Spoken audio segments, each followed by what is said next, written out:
Hello, Happy New Year, everyone. So, are you looking forward to writing your first literature review paper?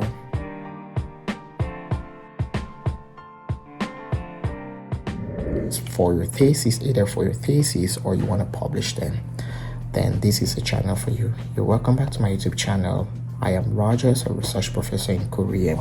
So I have an experience of writing very good review papers, which have been published in very high impact factor journals like you have Environmental Chemistry Letters, Chemosphere, Science of Total Environment. These are all good papers with impact factor of 10 and above, and also in other impact factors which are from 6, 7, 8, 9. So within last year, I was able to publish a total of 5 papers as first author and totally 9 as corresponding, 9 with other authors. So in total, I was able to write 9 papers. So I'm going to be sharing with you all tips on how you can write a very good review paper within a short period of time, because I think based on my work ethics, I have an experience to speak about that. First, most important is that you need to have a story of what you want to write in mind. So if you want to start writing a literature review paper, first of all, I will encourage you to develop a table of content where you're going to be writing your story. And in the table of content, you're going to have abstract, introduction, material, methods, results, discussion, and future study or perspectives. So when you write this table of content, for example, if you want to write about water and you want to talk about why water is very important for health, you're going to write out the table first. Most and secondly, you have to give a background story of what water is. Do not assume, because bear in mind, people who are going to be reading this story are people who are quite different from your field. Usually when I'm writing, I assume that my story can be told to even a 1-year-old or a 2-year-old should be able to pick up the paper and read.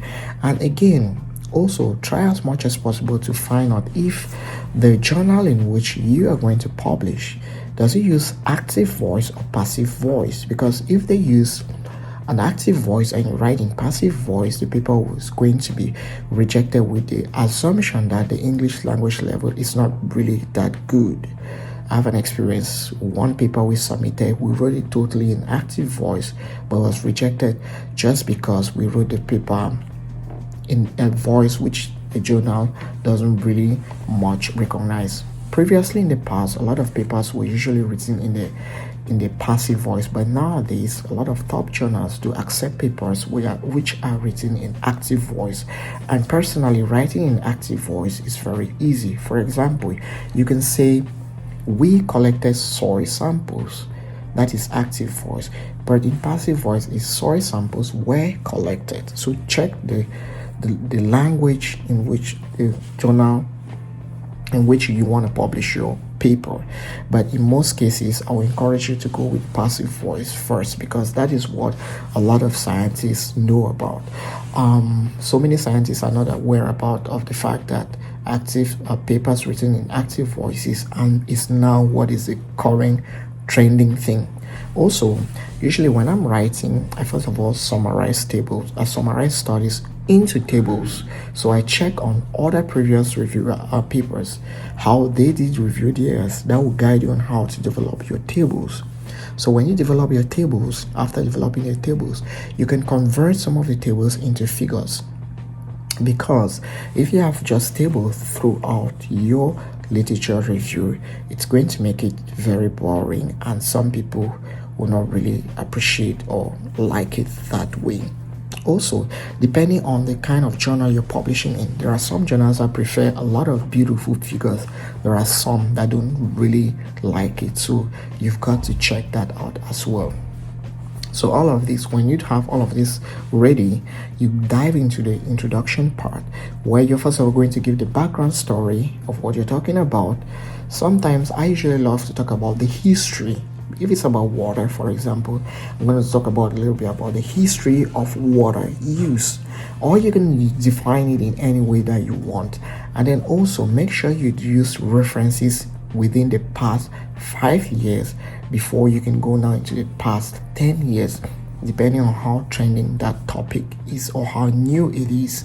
So when you write that, Then you also need to check on what other people have done and what has not been done. So you now explain how your research, your review paper is going to add on to that topic. So when you get to material and method part, this is a part where a lot of review papers leave out. But when you go to review papers in Nature journal, they often incorporate the material and method part, which is usually divided into two.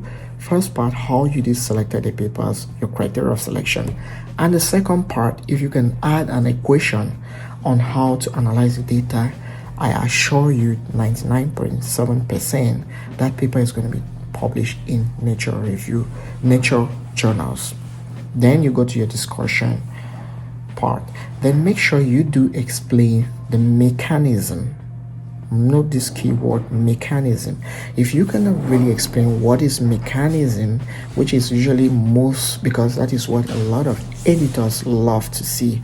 They love to see the fact that you talk about the mechanism, what is causing a change or no change, or increase or decrease in what you're writing about. So if you can add that into your paper, I definitely assure you your paper is going to be published in high impact factor journals. Then the sentence structures, when you're writing the sentence structures, make sure you use both compound and simple sentences and keep the words simple as much as possible.